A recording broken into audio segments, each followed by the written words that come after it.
Con respecto a la actividad física, tal como se mencionara en el tratamiento del síndrome metabólico, se debe alentar a los adultos mayores a ser tan activos como su estado funcional lo permita. En los pacientes independientes se recomienda realizar 30 minutos de actividad aeróbica diaria de intensidad moderada y en los pacientes frágiles o dependientes se recomienda un tratamiento kinesiológico tanto para fortalecimiento muscular como para entrenamiento del equilibrio en un entorno seguro. Se recomiendan en general tanto ejercicios aeróbicos como de fortalecimiento muscular y flexibilidad y equilibrio. Debe recordarse que el ejercicio físico tiene múltiples beneficios, no solo mejora la sensibilidad a la insulina y reduce el riesgo cardiovascular, sino que también ayuda a mantener la funcionalidad y mejorar la calidad de vida de los pacientes, mejorar la composición corporal y los dolores articulares y reducir el riesgo de caídas y depresión.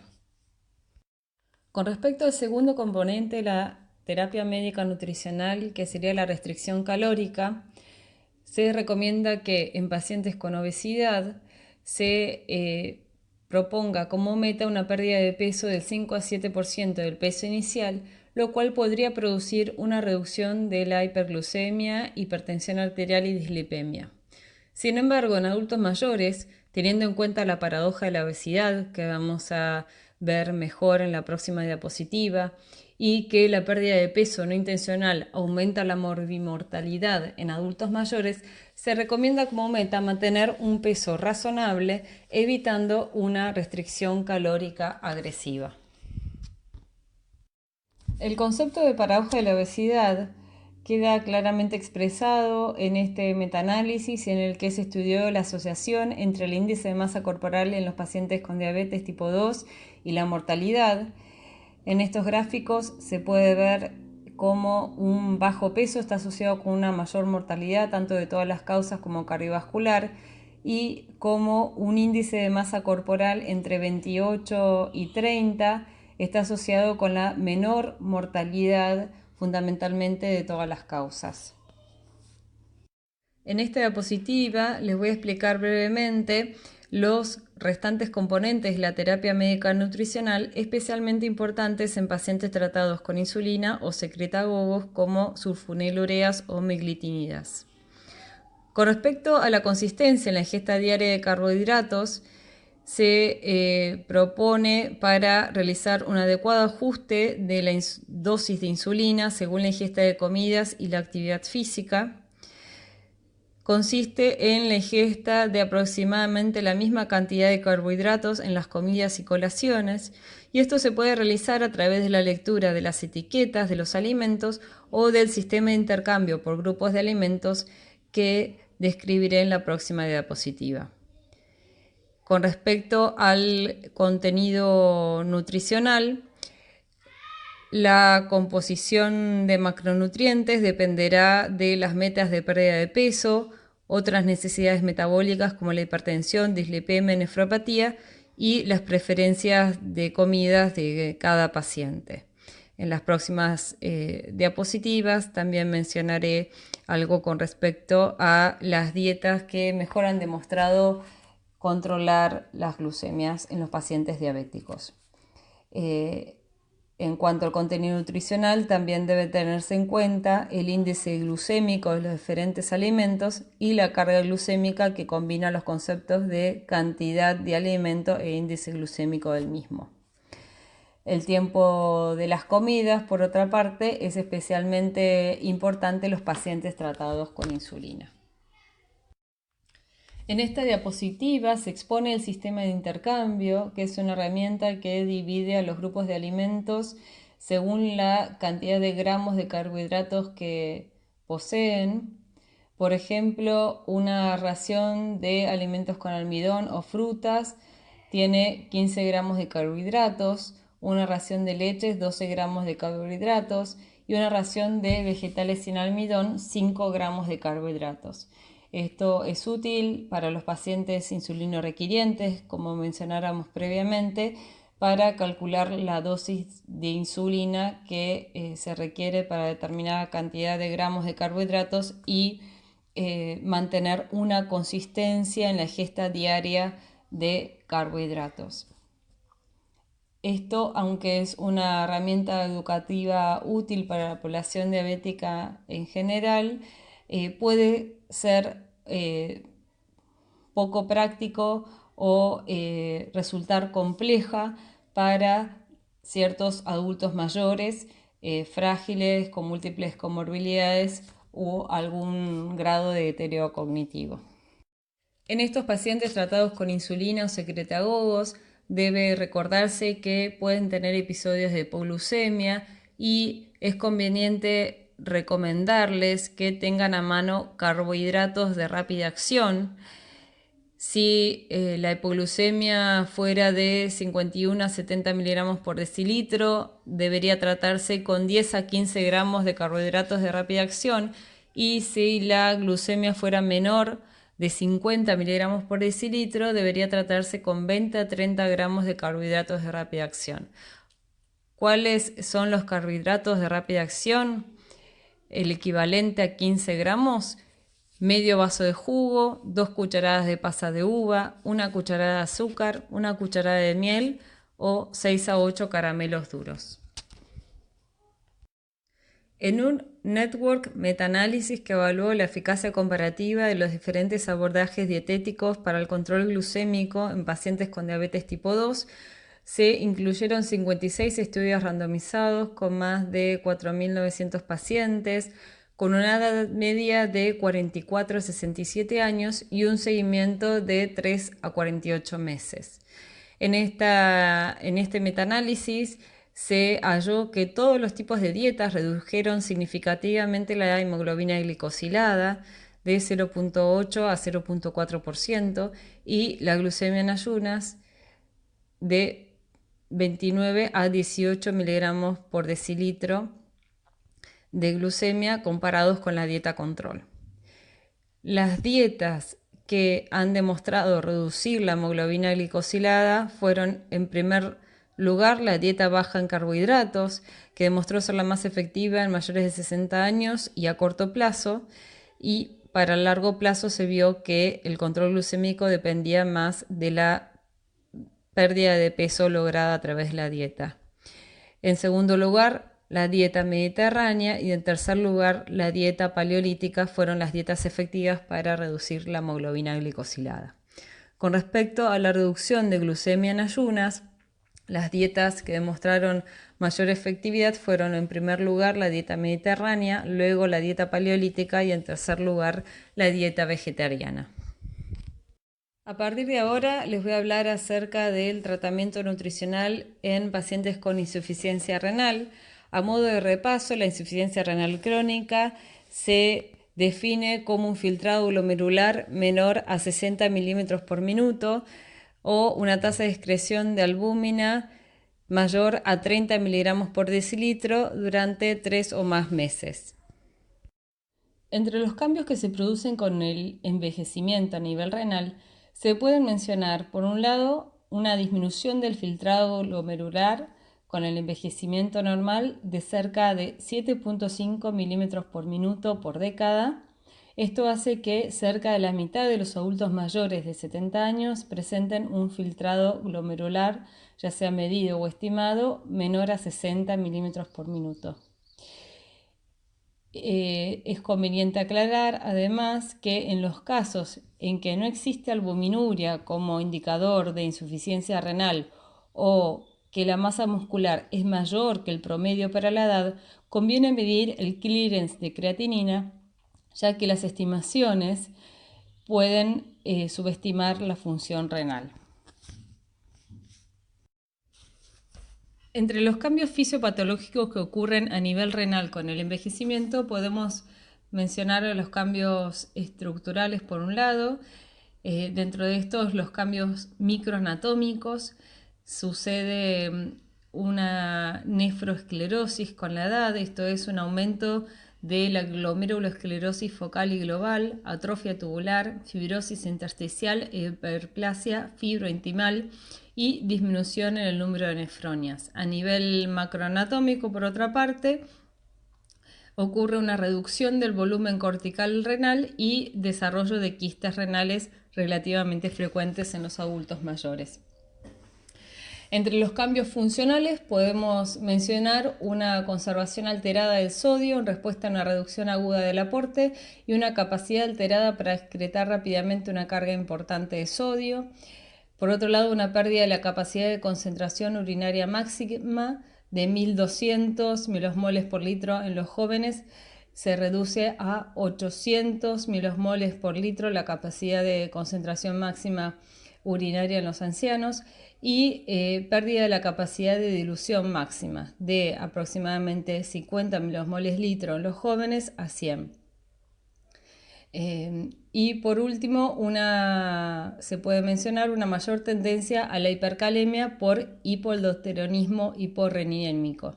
Todos estos cambios hacen, por ejemplo, que los pacientes mayores tengan un mayor riesgo de hiponatremia ante la exposición a tiazidas y de hipercalemia ante la exposición a espironolactona.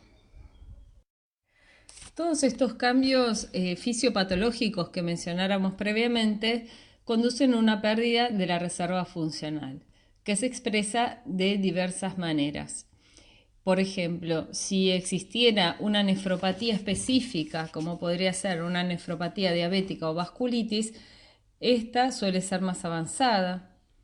Por otra parte, los pacientes mayores tienen una mayor susceptibilidad a la insuficiencia renal aguda, por ejemplo, ante un cuadro de deshidratación o de sepsis. Y también se ve en los pacientes mayores una mayor toxicidad por drogas excretadas vía renal, por lo que siempre es importante adecuar las dosis a la función renal. Existe controversia acerca de si el punto de corte de filtrado glomerular para definir insuficiencia renal debe ser el mismo en adultos mayores que en adultos jóvenes. En este estudio se evaluó la asociación entre la edad y diversas medidas de función renal con la mortalidad y se halló que un filtrado glomerular menor a 60 estaría asociado con una mayor mortalidad de todas las causas independientemente de la edad. Sin embargo, como puede apreciarse en la figura A, en el grupo de individuos mayores de 75 años se pudo observar un menor riesgo relativo en comparación con los otros grupos etarios y como puede apreciarse en la figura C, en el grupo de mayor de 75 años hubo un aumento en la incidencia, es decir, un marcado aumento en el riesgo absoluto en el grupo de más de 75 años en comparación con los otros grupos etarios. Algo similar puede observarse con la albuminuria en las figuras B y D, habiendo un aumento progresivo de la mortalidad en la medida que aumenta la albuminuria. Ahora les voy a hablar acerca de las recomendaciones nutricionales generales para pacientes con insuficiencia renal, especialmente en estadio 3 y 4. En cuanto al aporte de proteínas, lo que está habitualmente recomendado es de 0,8 gramos kilo día, preferiblemente de origen vegetal y de alto valor biológico. Con respecto al aporte de sal, se recomienda menos de 2,3 gramos de sodio por día, lo que sería equivalente a menos de 5 gramos por día de cloruro de sodio. Con respecto al potasio, se debe individualizar el aporte para mantener el potasio en sangre en rango de normalidad. Con respecto al aporte de calcio, se recomienda un aporte de hasta 1,5 gramos día, tanto con la dieta como con eventualmente medicamentos. Con respecto al aporte de fósforo, se recomienda entre 0,8 a 1 gramo por día o individualizarlo para mantener valores dentro del rango de normalidad. Preferiblemente se deben aportar fuentes de fósforo de origen vegetal, dado que tienen la menor biodisponibilidad, y evitar en lo posible los alimentos procesados ricos en fósforo. Con respecto al aporte de carbohidratos y grasas, se recomienda que menos del 30% del total de calorías sea grasa y menos del 10% grasa saturada.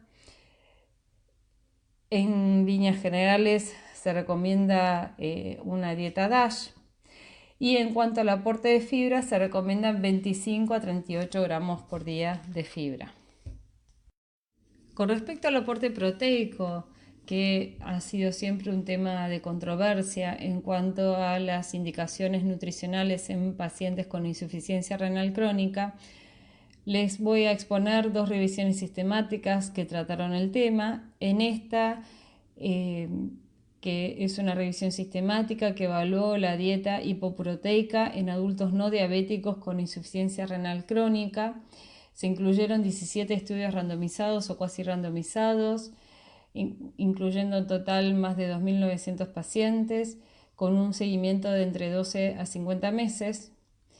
Y cuando compararon la dieta baja en proteínas, es decir, con un aporte proteico de 0.5 a 0.6 gramos kilo día versus normoproteico definido como mayor a 0.8 gramos kilo día, se encontró que no hubo diferencias en cuanto a la incidencia de mortalidad, insuficiencia renal terminal o cambios en la tasa de filtrado glomerular.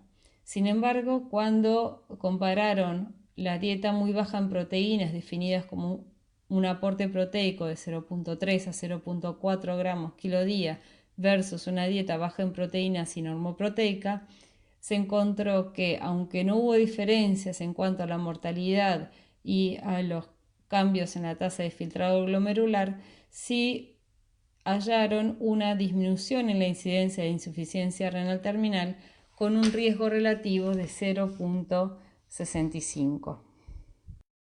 En esta otra revisión sistemática, en la cual se evaluó la efectividad de la dieta hipoproteica en la nefropatía diabética, se incluyeron 11 estudios, 5 con pacientes con diabetes tipo 1 y 6 con diabetes tipo 2, con más de 600 pacientes, con una edad media de entre 30 a 64 años y un seguimiento de entre 2 a 60 meses.